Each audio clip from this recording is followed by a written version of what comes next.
എറണാകുളം ജില്ലാ police complaint അതോറിറ്റിക്ക് മുമ്പാകെ കഴിഞ്ഞ 11-ാം തീയതി ശനിയാഴ്ച ഞങ്ങൾ 21 വൈദികരുടെ മേൽ പോലീസ് നടത്തിയ അതിക്രമങ്ങൾക്കെതിരെ പരാതി നൽകുന്നതിനാണ് ഞങ്ങളിപ്പോൾ ഇവിടെ എത്തിച്ചേർന്നത്.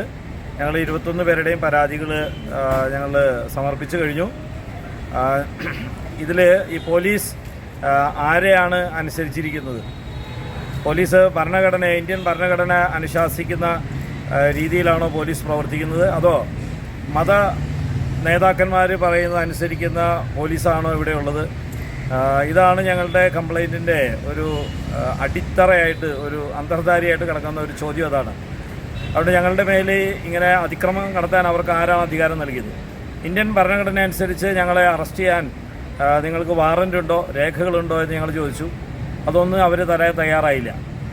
മറിച്ച് ഞങ്ങളുടെ പ്രൈവറ്റ് പ്രോപ്പർട്ടീസായ ഞങ്ങളുടെ ഫോണുകളെല്ലാം പിടിച്ചു പറിക്കുകയും ഞങ്ങളത് ഇവരുടെ അതിക്രമങ്ങൾ രേഖയാക്കാതിരിക്കാൻ, ഷൂട്ട് ചെയ്ത് രേഖയാക്കാതിരിക്കാൻ എല്ലാവരുടെയും ഫോണുകൾ അതിക്രമിച്ച് കൈയൊക്കെ പിടിച്ച് തിരിച്ച് വളച്ച് വാങ്ങിച്ചിട്ടാണ് ഞങ്ങളുടെ 4 പേരൊക്കെ കൂടി ഓരോരുത്തരെ തൂക്കി കൊണ്ടുപോകുന്നതും മുന്തി തള്ളിയും കൊണ്ടുപോകുന്ന, അസഭ്യം പറഞ്ഞും ചീത്ത വാക്കുകളും തെറി വിളിച്ചും കൊണ്ടുപോയതും എൻ്റെ വസ്ത്രം വലിച്ചു ഊരിയതും ഒക്കെ. അതിനെ തുടർന്ന് ഇരുട്ടിൽ ഇവർ ചെയ്ത അതിക്രമങ്ങൾ, അതിനെ തുടർന്ന് ഞാൻ വെളിച്ചത്തിലേക്ക് എൻ്റെ ഭവനമായ എൻ്റെ ബിഷപ്പ് ഹൗസിലേക്ക് തന്നെ ഓടി പോവുകയും ആ പോകുന്ന വഴിയിൽ ഞാൻ ഒരു മരത്തിൽ തട്ടുന്നുണ്ട്, അതുപോലെ അവിടെ വീഴുമ്പോൾ തന്നെ അവർ ചവിട്ടിക്കൂട്ടുന്നുണ്ട്. അപ്പോൾ ഈ സമയം ഞാൻ തന്നെ റെക്കോർഡ് ചെയ്ത വീഡിയോ അതിലുണ്ടെന്നുള്ളതാണ്. അപ്പോൾ ഇങ്ങനത്തെ പല രേഖകളുമുണ്ട്. ഞങ്ങൾക്കെതിരെ പോലീസ് കള്ളക്കേസുകൾ ഇപ്പോൾ കൊടുത്തിട്ടുണ്ടെന്ന് ഞങ്ങൾ മനസ്സിലാക്കുന്നു. ഈ കള്ളക്കേസ് കൊടുത്ത ഒരു കേസ് കൊടുത്തിരിക്കുന്ന അനൂപ് സി ചാക്കോ എന്ന വ്യക്തിയാണ്. അദ്ദേഹം ഈ കേസിൽ പറയുന്നതനുസരിച്ച് രാവിലെ അദ്ദേഹത്തിൻ്റെ വാരിയലിന് പൊട്ടലുണ്ടായി ഞങ്ങൾ സംഘം ചേർന്ന് ആക്രമിച്ചു എന്നാണ്. ഉറങ്ങിക്കിടന്ന ഞങ്ങളെ ഓരോരുത്തരെയായിട്ട് അവർ പിടിച്ചുകൊണ്ടുപോവുകയാണ്. അതിൻ്റെ എല്ലാം CCTV ഫുട്ടേജുകൾ ഭാഗ്യവശാൽ അടുത്ത സ്ഥാപനങ്ങളിൽ നിന്ന് ഞങ്ങൾക്ക് ലഭിച്ചു.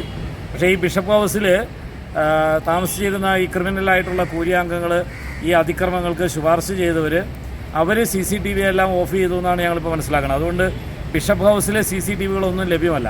പക്ഷേ തൊട്ടടുത്ത 2 സ്ഥാപനങ്ങളിലെ CCTVകളിൽ നിന്നാണ് പോലീസിൻ്റെ അതിക്രമങ്ങൾ തെളിവായിരിക്കുന്നത്. അതിൽ നിന്ന് ഈ കേസ് കള്ളക്കേസാണ് എന്ന് തെളിയിക്കാവുന്ന രേഖകളുണ്ട്. കാരണം ഞങ്ങൾ ഒരിക്കലും സംഘം ചേർന്നിട്ടില്ല. ഞങ്ങളെ ഓരോരുത്തരെയായിട്ടാണ് ഇവർ പിടിച്ച് തൂക്കി ഈ അതിക്രമങ്ങളെല്ലാം ചെയ്ത് കൊണ്ടുപോയത്. മാത്രമല്ല, ഈ കേസ് നൽകിയ അനൂപ് ചാക്കോ എന്ന SI ഈ കേസിൽ പരാമർശിക്കുന്ന രാവിലെ അദ്ദേഹത്തിന് പരിക്ക് പറ്റി, നട്ടെല്ലിന് അല്ലെങ്കിൽ വാരിയലിന് പരിക്ക് പറ്റി എന്ന മറ്റുമാണ് FIRലുള്ളത്. അദ്ദേഹം ഉച്ചയ്ക്കും ഡ്യൂട്ടിയിലുണ്ടായിരുന്നു, വൈകുന്നേരവും ഡ്യൂട്ടിയിൽ ഉണ്ടായിരുന്നു. ഈ സംഘർഷ സ്ഥലത്ത് അദ്ദേഹം ഉണ്ടായിരുന്നതിൻ്റെ രേഖകൾ ഞങ്ങളുടെ കൈവശമുണ്ട്. ഞങ്ങളുടെ മാത്രമല്ല, മാധ്യമങ്ങളിലെല്ലാം കൈവശമുള്ള രേഖകളാണ്. അപ്പോൾ ഈ തരുണത്തിൽ ഈ അതിക്രമത്തെ അട്ടിമറിക്കാൻ ശ്രമിക്കുന്ന പോലീസ് കള്ളക്കേസുകൾ കൊടുത്തിരിക്കുന്നു.